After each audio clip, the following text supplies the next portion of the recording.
to congratulate you and the Bureau members for presiding over the work of the third committee. My delegation extends full support as you impart leadership to the committee in the current session. Madam Chair, India's approach to welfare and development aims to give every citizen, regardless of their background, the opportunity to reach their full potential. Our Constitution, adopted in 1950, embodies this vision through a right-based framework integrating civil, political, social, economic, cultural rights. India's founding fathers drew inspiration from progressive ideas worldwide, particularly embodying the spirit of the Universal Declaration of Human Rights in fundamental rights and directive principles enshrined in our Constitution. India's inclusive development philosophy, inspired by Sarvodaya, the upliftment of all, recognize that true development must reach the most vulnerable. The results are remarkable.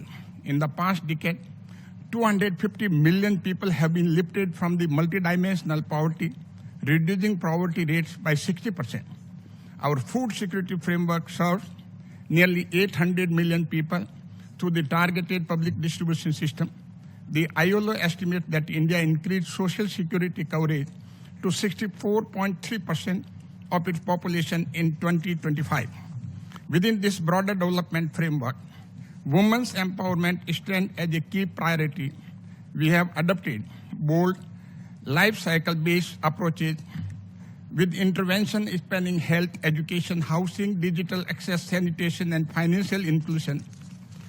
Nari Shakti, women power, is now a national mission, making a paradigm shift from women's development to women-led development. The outcome are inspiring. India's maternal mortality rate fell from 130 to 93%. 100,000 live births in the past 2 decades in comparison to the global average of more than 170. India now has the world's highest female enrollment in higher education, with women's employment doubling in recent years to reach 40.3% in 2024-25. The Women's Reservation Bill of 2023 that set aside 1/3 of the seats for women will further increase women in decision-making role in our legislature across all levels. Similarly, youth empowerment is central to India's development vision. With the world's largest youth population, we are preparing them for a technology-driven future.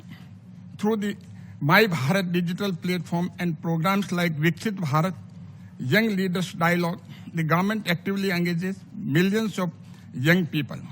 The PM NAP's apprenticeship scheme and Skill India program help youth upskill, while Yuva, a vernacular AI skilling program, prepares them for tomorrow's workplace. Underpinning all these efforts is India's robust institutional framework for human rights protection that further strengthens its social development architecture.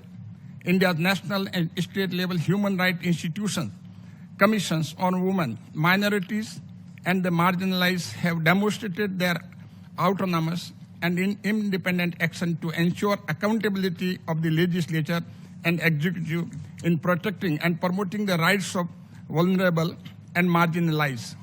Our proactive and forward-looking judiciary has acknowledged and expanded on the rights of Indian citizens in line with realities of the contemporary world. Madam Chair, technology has been a central pillar of India's strategy to ensure access to and monitor implementation of our flagship projects and programs. A sterling example in this regard is Direct Benefit Transfer Scheme. Through the Direct Benefit Transfer DBT scheme, USD 512 billion in welfare payments have been delivered digitally to beneficiaries, significantly reducing leakage. The India citizen stake has transformed financial inclusion by creating over 530 million bank accounts. The Unified Payments Interface UPI system has brought the unbanked and unbanked into formal financial system. India has also made significant investment in transforming nutrition and health services by incorporating technology in healthcare delivery.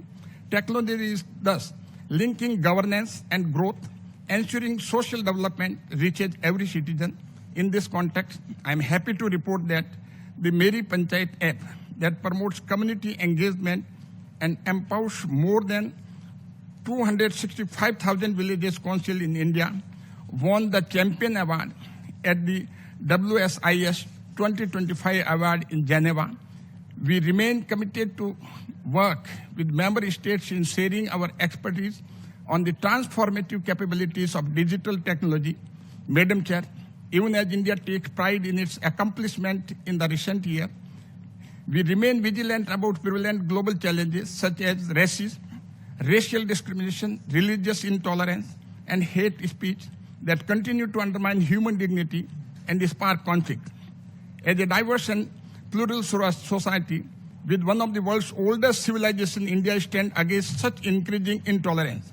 In India, our millennia-long lived experience of peaceful coexistence is further fostered by constitutional and legal provisions that guarantee equality before law and equal protection law, freedom to profess and practice one's religion and protect the interests of minority community to preserve their distinct language, script and culture.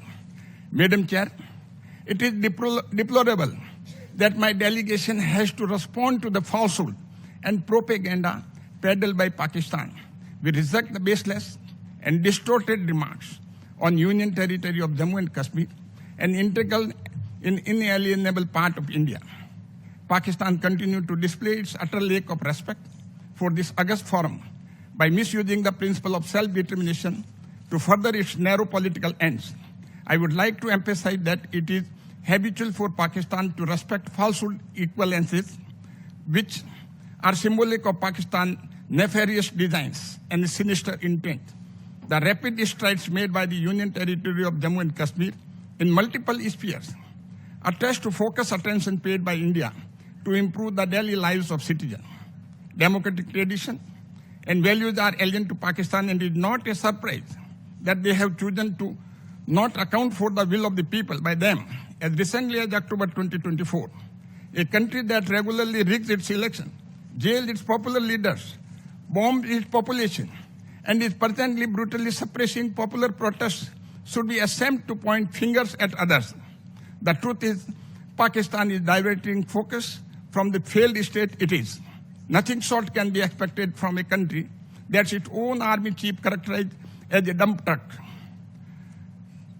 In conclusion, Madam Chair, as India works towards a Viksit Bharat, a developed India by 2047, we remain a steadfast partner of the Global South and the UN system to fulfill the pledge of leaving no one behind.